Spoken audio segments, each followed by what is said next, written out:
পালাবো না, প্রয়োজনে ফখরুল সাহেবের বাসায় গিয়ে উঠবো। কি জায়গা দেবেন? না হলে ঠাকুর গায়ের বাড়ি আছে না। কিছু কিছু পোলাপাইন বইয়ের কথা মতো উঠে আর বহে, আর বেটা বউরে না করতে শিখবেটা, স্ট্রেট ফরওয়ার্ড না করে দিবি। এক গ্লাস পানি খাবো, আমি গিয়ে আনবো না তুমি আনবা? না, আমি গিয়ে আনবো, ডিরেক্ট না করে দিবি। গরিব হতে পারি কিন্তু কখনো টাকার গরম দেখাই নেই। দেখাবি কিভাবে? তোর কাছে কোনোদিন টাকা ছিল? গজব বেজতি। তোমার আব্বাকে বলে দিও তোমাকে সাবধানে রাখতে, আমি কিন্তু লোক সুবিধার না। আচ্ছা, চারিদিকে সবাই যদি লয়াল মেয়ে খোঁজে তাহলে আমাদের মতো বেঈমানগুলো কোথায় যাবে? আমি চাই তুমি অনেক বড় লোক হও, তোমার অনেক টাকা হোক, তার জন্য তোমাকে যা সাহায্য করতে হবে আমি করব। আমিও তো চাই আমি অনেক বড় লোক হই, অনেক টাকা হোক, কিন্তু কেউ আমাকে সাহায্য করতে আসে না, জানো? বললাম তো, যা সাহায্য করতে হবে আমি করব। তাই হ্যালো ডক্টর বাবু, কিডনি ডোনেট করার লোক পেয়ে গেছি। জামা কাপড়ের মতো যদি কিছু মানুষের মন পরিষ্কার করা যেত, ট্রাস্ট মি, আমি কিছু জনকে আছড়ে আছড়ে কাচতাম। 10টা না 20টা না, একটা মাত্র বান্ধবী আমার। তোরে কি সবার হাতে তুলে দিতে পারি? তুলে দিব যে সুন্দর থেকে কিউট একটা বুড়া টাকলা কাকুকে। কখনো কি ভাবছিলাম যে তোমার মতো একটা রাসেল ভাইপার আমার জীবনে আসবো?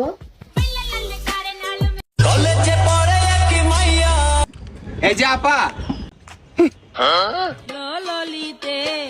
আর যাব না বেগুন তুলিতে। ভাইয়া একটা টাকার ব্যাগ দেখছেন আপনি? মেয়েদের জন্মগত অভ্যাস, নিজে থেকে কোনো সুন্দরী মেয়ে দেখলে বলবে ঢং কত। গজব বেজতি। জান, আজকে না হাত থেকে ফোনটা পুরো গ্লাস ফাটি গেছে।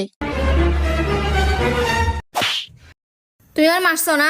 তোমার প্রেম করে ভালোবেসে বিয়ে করাটা আমার অপরাধ ছিল। তুমি আমার মারছো না? আমি এখনই বাপের বাড়ি চলে যেতেছি। এই শুনো, আমি কিন্তু একটু আগে স্যালারি পাইছি। এবার কিন্তু আমি 2টা শাড়ি কিনুম। আম্মু, হ্যাঁ কি বলো? কালকে যে ছেলেরা আমাকে দেখতে আসলো, ওরা কি বলছে? কিছু জানাইছে? হ্যাঁ জানাইছে, বলছে মেয়ে ওদের পছন্দ হয়নি। আর কি করার, মেয়ে তো আমাদেরই পছন্দ না, তাই বলে কি ফেলে দিব নাকি? তোমার ফোনে 2টা নতুন নাম্বার থেকে কল আইছে। নাম্বার 2টা কার? সত্যি করে বলো, যদি না বলো তাই দেখছো।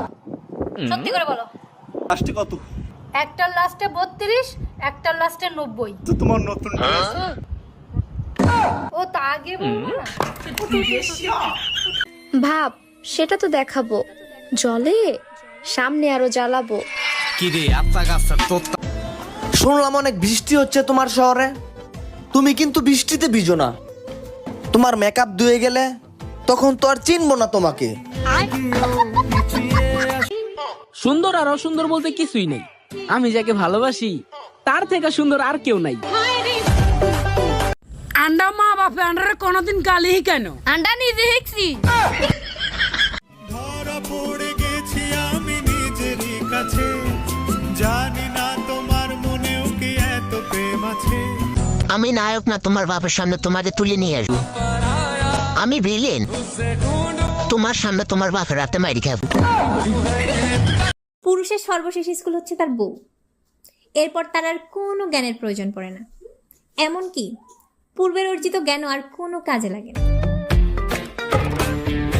মাসের ভিতরে 14 দিন নিজেরা হাগল হাগল মনে হইতো, বন্ধু বান্ধব আত্মীয় স্বজনে ব্যাকে বিয়া করি গেলা। বিয়ে করছি না, অন মাসের 30 দিনে হাগল থাই। সারাদিন কাজ করব, তাও কেউ দেখবে না। যে 10 মিনিটের জন্য ফেসবুক চালাতে লাগবো, অমনি সবার কলেজে আগুন ধরে যাবে। মামা, আমি যদি সুমায়ের একবার বিয়ে করতে পারি 11টা বাচ্চা একবারে নিব, আর আমি যদি সাদিয়ার বিয়ে করতে পারি এক রাতে বাচ্চা হইলাম। জীবনে কেউ না থাকার মজাই আলাদা, যারা দেখি তারাই নিজের মনে হয়। কিরে, ডাক্তারের কাছে গেছিলি? হ্যাঁ তোর রিপোর্ট দিছে? হ্যাঁ, এক্সরেতে দেখলাম একটা হাড় ভেঙে গেছে। যাক বাবা, বাঁচা গেল। এক্সরেতে হাড় ভাঙছে, যদি বাস্তবে হাড় ভাঙতো তাহলে তোর অনেক ক্ষতি হয়ে যাইতো। শেখ হাসিনা মানুষে কইতো আমরা মাইয়ারা নাকি ধোকা দেই, মাইয়ারা নাকি পালাইয়া যায়, কিন্তু এই কথা আমি পাত্তাই দিতাম না। কিন্তু আমনে যেটা করছুন, আমনে তো ফলাইয়া গিয়া সবাই বুঝাই দিচ্ছেন মাইয়া মানুষ শুধু সাইরা যা। আমনে কিন্তু এটা ঠিক করুন নাই কইলাম, এটার শাস্তি কিন্তু আপনারা অবশ্যই পাইতে হইব। আপনি দেশে আইবেন, আপনি তারপরে এটা শাস্তি পাইবেন, কিন্তু আপনি মনে হয় না আর কোনো দেশে পাইবেন। কিন্তু এটা আপনি ঠিক করেন নাই কয়ে দিলাম, এরকম কাজ আর জীবনেও কইলেন না।